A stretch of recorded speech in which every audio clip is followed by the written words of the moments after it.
নমস্কার বন্ধুরা, welcome to ইউনিকন। তো বন্ধুরা, এই ভিডিওতে আমরা কথা বলবো আইএসএল নিয়ে। তো আইএসএল হতে চলেছে, আমাদের কাছে একটা টেন্টেটিভ শিডিউলও চলে এসেছে, যেটা অলরেডি আমি আমাদের চ্যানেলে শেয়ার করে দিয়েছি। মোহনবাগান ইস্টবেঙ্গলের খেলা কবে কবে আছে জানিয়ে দিয়েছি তোমাদেরকে। যদি না দেখে থাকো দেখে নিও সেই ভিডিওটা। 14ই ফেব্রুয়ারি থেকে আইএসএল শুরু, এবং তার আগে কিন্তু এই যে আইএসএল মরশুমটা হতে চলেছে, এটা অন্যান্য মরশুমের থেকে অনেকটা আলাদা।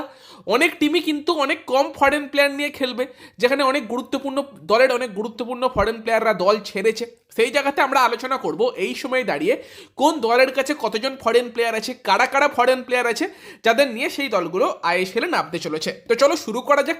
ফার্স্টে যদি আমরা শুরু করি একদম মোহনবাগান দিয়ে, তো মোহনবাগান একদম সলিড, কিন্তু যে 6জন বিদেশি তাদেরকে নিয়েই যাবে। মোহনবাগানের এই ভারতীয় ফুটবলের যে ডামাডোল পরিস্থিতি, তার কোনো প্রভাব পড়েনি।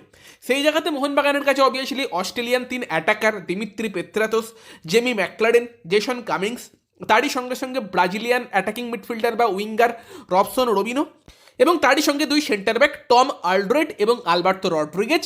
এই 6জন বিদেশি প্লেয়ারে কিন্তু আছে। মোহনবাগানের কিন্তু কোনো সমস্যা সেই জায়গাতে হয়নি। মোহনবাগানের পর যদি আমরা কথা বলি আর একটা টিমকে নিয়ে, যাদেরও কিন্তু ফরেন ব্রিগেডটায় অত অসুবিধা হয়নি, সেই টিমটা হচ্ছে জামশেদপুর এফসি। যেই জামশেদপুর এফসির কাছেও কিন্তু 6জন বিদেশি আছে, আর 6জন বিদেশি কিন্তু আমাদের পরিচিত বিদেশি, যারা অলরেডি ইন্ডিয়ান ফুটবল সার্কিটে খেলেছে, যেখানে অবভিয়াসলি ডিফেন্ডারদের মধ্যে স্টিফেন এজে আছে, এবং তারই সঙ্গে আছে কিন্তু আরেক সার্বিয়ান ডিফেন্ডার লাজার হিরকোভিচ, যে অলরেডি তোমার জামশেদপুর এফসি চেন্নাই এফসিতে খেলেছে। মিডফিল্ডারদের মধ্যে জাপানিজ মিডফিল্ডার রেই তাচিকাওয়া, তাকেও রেখে দিয়েছে জামশেদপুর এফসি। নিকোলাস স্টোহানোভিচ, যে এর আগে কিন্তু তোমার ইন্টারকাসি এফসি গোকুলাম কেরাডার মতো দলে খেলেছে, সে আছে। তারই সঙ্গে স্ট্রাইকারদের মধ্যে রাফায়েল মেসি বাউলি আছে, এবং মাদি তালাল, তাকেও কিন্তু জামশেদপুর এফসি নিয়েছে। তো এই 6 বিদেশি প্লেয়ার কিন্তু জামশেদপুরের স্কোয়াডে আছে। 6জন করে বিদেশি কিন্তু মোহনবাগান এবং জামশেদপুর এফসি এই দুই দলের কাছে আছে। ইভেন ইস্টবেঙ্গলেরও ফরেন লাইন আপ কিন্তু খারাপ না। ইস্টবেঙ্গল কাদের রেখেছে? ডিফেন্ডারদের মধ্যে কিন্তু ইস্টবেঙ্গল অবশ্যই রেখেছে আর্জেন্টাইন ডিফেন্ডার কেভিন সিভিলে। মিডফিল্ডারদের মধ্যে আছে মোহাম্মদ রশিদ, মিগুয়েল ফিগুয়েরা এবং সল ক্রেসপো। এই 4জনকে নিয়ে তো নতুন করে কিছু বলার নেই।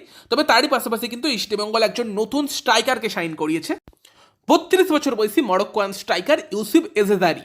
তো তার সম্বন্ধে তোমরা তথ্য অলরেডি জেনে গিয়েছো, তো নতুন করে আর কিছু বলার নেই।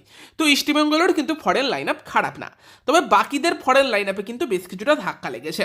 যদি আমরা চেন্নাই এফসির কথা বলি, এই মুহূর্তে কিন্তু চেন্নাই এফসির মতো দল মাত্র 2জন ফরেন প্লেয়ারকেই কিন্তু রাখতে পেরেছে, যার মধ্যে একজন হচ্ছে এলসিনো, ব্রাজিলিয়ান প্লেয়ার, যে সেন্টার ব্যাক ডিফেন্সিভ মিডফিল্ড 2 পজিশনেই খেলতে পারে, এবং তারই সঙ্গে স্ট্রাইকার চিমাচুকু। এই 2জন কিন্তু চেন্নাই এফসির কাছে আছে। তবে হ্যাঁ, এটা বলবো তুলনামূলক পাঞ্জাবের অবস্থা ভালো, তাদের কাছে কিন্তু বেশ কিছু বিদেশি প্লেয়ার আছে। পাঞ্জাবের কাছে কোন কোন বিদেশি প্লেয়ার আছে? তাদের কাছে সেন্টার ব্যাকেদের মধ্যে Brazilian centre back Pablo Santos আছে, সামির জেলকোভিচ আছে, যে কিন্তু সেন্টার ব্যাক ছাড়াও সেন্ট্রাল মিডফিল্ডে খেলতে পারে এবং যথেষ্ট ভালো, তাকে আমরা ডুরান্ড কাপে খেলতে দেখেছি। তারই সঙ্গে আরেকজন অ্যাটাকিং তোমার স্প্যানিশ মিডফিল্ডার ড্যানি ড্যামিরেস, এবং 2 কিন্তু নাইজেরিয়ান আক্রমণ ভাগের প্লেয়ার এফিয়ং এবং তার সঙ্গে বেদে ওসুজি, তারা কিন্তু আছে। পাঞ্জাব কিন্তু এই 5 বিদেশি প্লেয়ারকে ধরে রাখতে পেরেছে, এবং পাঞ্জাবের স্কোয়াডে তারা কিন্তু আছে। সাথে ইন্টার কাশির মতো দলও কিন্তু 4টি বিদেশি প্লেয়ার সাইন করিয়েছে, যাদের সম্বন্ধে একটা ভিডিওতে তোমাদের জানিয়েছিলাম, তো আর ডিটেলে জানাচ্ছি না।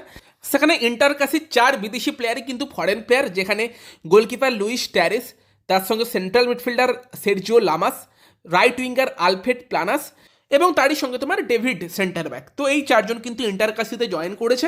4জনকে নিয়ে একটা ডিটেল ভিডিও বানিয়ে দিয়েছিলাম, আই থিঙ্ক দেখেছো তোমরা। যারা দেখোনি দেখে নিতে পারো, চ্যানেলে পেয়ে যাবে। এরপর যদি আমরা বলি স্পোর্টিং ক্লাব দিল্লির কথা, যেটা হায়দ্রাবাদ এফসির নতুন টিম, নাম এবং স্থান পরিবর্তন করে, তো তারা কিন্তু এখন অব্দি 2 ব্রাজিলিয়ান প্লেয়ারকে ধরে রাখতে পেরেছে, যেখানে সেন্টার ব্যাক রাফায়েল রিবেইরো এবং central defensive midfielder Andre Alba. এই 2জন কিন্তু স্পোর্টিং ক্লাব দিল্লির বিদেশি প্লেয়ার হিসেবে এখন অব্দি আছে। তবে যে দলটি ইন্টারেস্টিং সেটা হচ্ছে তোমার কেরালা ব্লাস্টার্স এফসি, যারা কিন্তু পুরনো বিদেশিদের সব ছেড়ে দিয়ে শেষ 2 থেকে 3 দিনে 3টে নতুন অ্যানাউন্সমেন্ট কিন্তু করেছে। তো তাদের বিদেশিগুলো নিয়ে একটু সময় দিচ্ছে, কথা বলছি, এবং দেখে মনে হচ্ছে কেরালা আরও কিছু বিদেশি প্লেয়ারকে সাইন করাবে। তো কেরালার বিদেশিদের কথা বললে, তারা প্রথমত সাইন করিয়েছে স্প্যানিশ ডিফেন্সিভ মিডফিল্ডার 28 বছর বয়সী মাতিয়াস হার্নান্ডেজকে, যে কিন্তু mainly defensive midfield, central midfield, centre back এই পজিশনগুলোতেই খেলতে প্রেফার করে। স্পেন থেকেই তার উত্থান, এবং সে কিন্তু গোকুলাম কেরালা দলে জয়েন করেছিল, আর গোকুলাম কেরালা দল থেকেই কিন্তু কেরালা ব্লাস্টার্স এফসি তাকে সাইন করিয়েছে। তারই সঙ্গে কেরালা সাইন করিয়েছে জার্মানির অ্যাটাকিং মিডফিল্ডার মাত্র 22 বছর বয়সী মার্লন রস ট্রুজিলোকে। এবং এটা একটা ইন্টারেস্টিং সাইনিং মনে হচ্ছে। প্লেয়ারটা মেনলি অ্যাটাকিং মিডফিল্ডার, জার্মানির আন্ডার 18 দলে খেলেছে, ফ্র্যাঙ্কফুটের ইউথ সিস্টেম থেকে তার উত্থান, দরকারি লেফট উইং বা সেন্টার ফরওয়ার্ড পজিশনেও খেলতে পারে, এবং খুব একটা তার আর কি প্রফেশনাল কেরিয়ার নেই। তো দেখা যাক সেখানে কেরালার জন্য কীরকম একটা শাইনিং হয়, দেখে তো মনে হচ্ছে একটা ইন্টারেস্টিং শাইনিং। এবং তারই সঙ্গে সঙ্গে কেভিন ইয়ক, যে কিন্তু ফ্রান্সের লেফট উইঙ্গার, তাকেও কিন্তু কেরালা সাইন করিয়েছে। তার বয়স হচ্ছে তোমার 29। তো কেরালার এই নতুন বিদেশিগুলোর বয়স কিন্তু 30-এর নিচে, যেটা একটা ইন্টারেস্টিং বিষয়। এবং তারই সঙ্গে সঙ্গে এই কেভিন ইয়কের কথা বললে, সে কিন্তু লাস্ট অনেক দিন ধরেই গ্রিসে খেলছিল, গ্রিসের সেকেন্ড ডিভিশন থেকেই কিন্তু সে কেরালা ব্লাস্টার্স এফসি দলে যোগ দিয়েছে। তো ইন্টারেস্টিং কিছু প্লেয়ার সাইন করাচ্ছে কেরালা, দেখা যাক প্লেয়ারগুলো কেমন করে।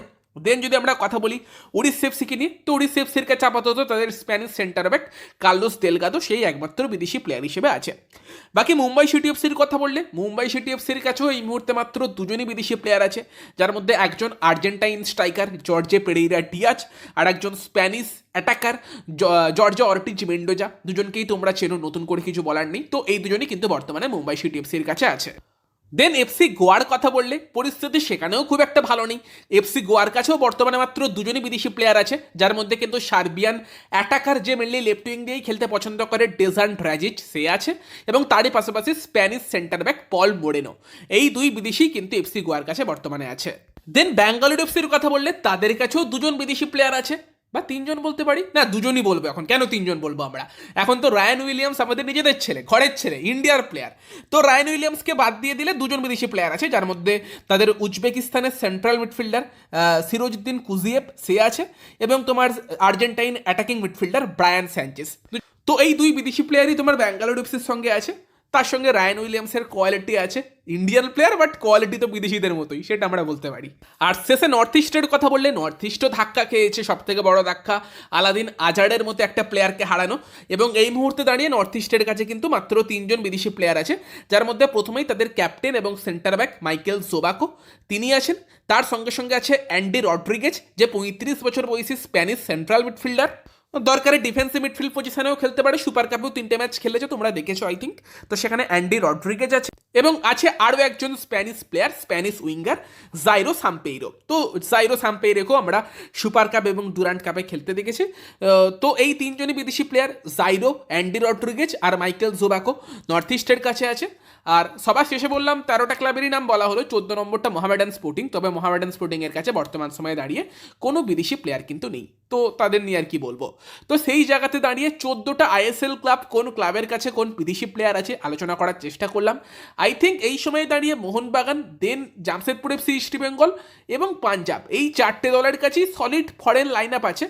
বাকি কিন্তু অন্য টিমের কাছে সেই রকম লাইন আপ এখনও নেই, যেখানে আমরা দেখতে পাচ্ছি মুম্বাই, বেঙ্গালুরু বা এফসি গোয়ার মতো দলের কাছেও 2টো করে ফরেন প্লেয়ার আছে। বাকি তোমাদের মতামত জানিও, তোমাদের কি মনে হয় কোন দলের ফরেন ব্রিগেড সব থেকে শক্তিশালী? উত্তরটা সিম্পল হওয়ারই কথা, তাও জানিও। ভিডিওটা ভালো লাগলে ভিডিওটাকে লাইক করে দিও, শেয়ার করে দিও। আমাদের চ্যানেলে প্রথমবার এলে আমাদের চ্যানেলটিকে সাবস্ক্রাইব করে তার পাশের বেল আইকনটাকে অন করে দিও। তো চলো গাইস, এই ভিডিওতে এই পর্যন্তই, বাই বাই।